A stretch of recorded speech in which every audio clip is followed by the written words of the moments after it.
안녕하세요. 김광삼 찐콕 TV 김광삼 변호사입니다. 이제 세기의 이혼이고 세기의 재산 분할 판결이었던 노수용과 최태원 간의 이런 이혼 판결물이 지금 굉장히 논란이 많이 되고 있어요. 특히 이 재산 분할 판단의 기초가 되었던 대한텔레콤, 지금 SK CNC잖아요. 이 주식 가치 산정에 있어서 문제가 있다고, 치명적 오류가 있다고 최태원 회장 측에서 이의를 제기하면서 단 3시간 만에 재판부에서 판결문 자체를 경정하는 그런 이례적인 일이 일어났습니다. 이제 판결문 경정이라는 것은 일반적으로 어떤 판결에 명백한 오류가 있는데 그것이 경미한 경우에 경정을 하는 거예요. 주소가 잘못됐다랄지 숫자 표기가 잘못됐다랄지. 그런데 이번은 경정은 일종의 이제 수정인데 판결문 내용을 수정을 자체를 하는 거, 이것은 어떻게 보면 재산 분할에 있어서 기초가 되는 거잖아요. 근데 이것이 지금 10배의 차이가 났거든요. 그럼 단순히 경정만으로서 이게 가능하냐, 이런 좀 문제가 있고 논란이 있을 수 있어요. 아마 그 경정 부분에 대해서도 최태원 회장 측에서 이의를 제기할 겁니다.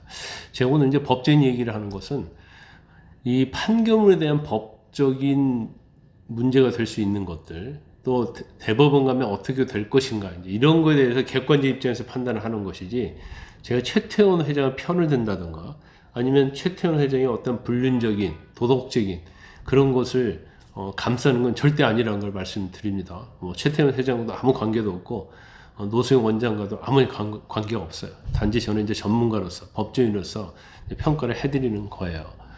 그런데 이제 문제가 되는 것이 이제 1998년 SK 선대 회장인 최정원 선대 회장이잖아요.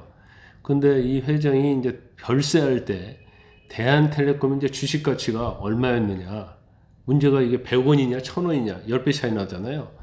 근데 재판부에서는 그걸 이제 100원으로 주식 가치 산정을 한 거예요. 근데 자기도 보니까 이거 1000원으로 했어야 하는데 100원으로 한 거죠.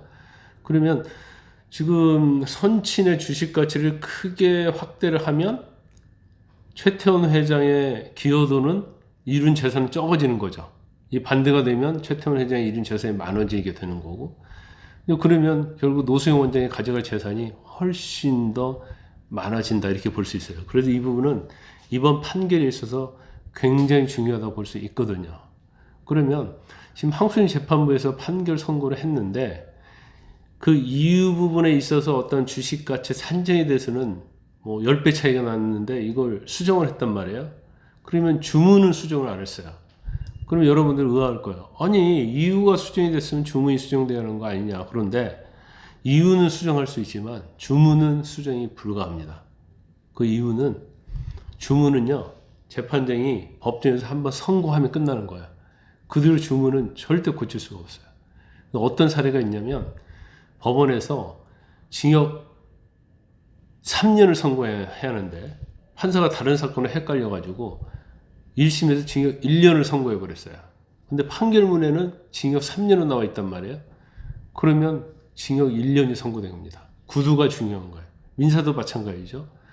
100억을 지급하라고 선고를 해야 하는데 판사가 잘못해갖고 10억을 지급해라고 선고했어요. 그러면 잘못 선고한 10억이 판결 선고로서 효력이 있는 겁니다. 그래서 아마 항소심 재판부에서는 뭐 주문에는 영향이 없다 이렇게 얘기했지만 재판 분할의 기초가 되는 부분이 10배나 이것이 변경이 됐는데 주문에는 영향이 없다? 이건 제가 볼 때는 상식적으로 이해가 가지 않고, 단지 판사가 주문을 손댈 수 없기 때문에, 이미 구두로서 선고를 했기 때문에 이건 고칠 수가 없어서 어쩔 수 없이 주문을 손대지 않았을 가능성이 크다. 주문을 수정하지 않았다는 거죠. 수정하지 않은 게 아니라 못한 거죠. 할 수가 없으니까 법적으로. 그래서 앞으로 대법원에서는 첫 번째 제일 많이 판단, 쟁점이 될 사안은 계산적 착오가 됐을 때 이게 기여도에 어떤 영향을 미치느냐. 근데 경우에 따라서는 뭐 노수용 원장 입장에서 보면 자기가 가져갈 재산이 10분의 1로 줄을 수도 있어요. 줄어들 수도 있어요. 이제 그런 뭐 문제가 있고, 그 다음에 과연 비자금이 SK가 성장할 때 도움이 됐느냐. 도움이 됐다 하더라도 비자금은 불법 자금인데 이걸 과연 기여도로서 인정해야 하느냐.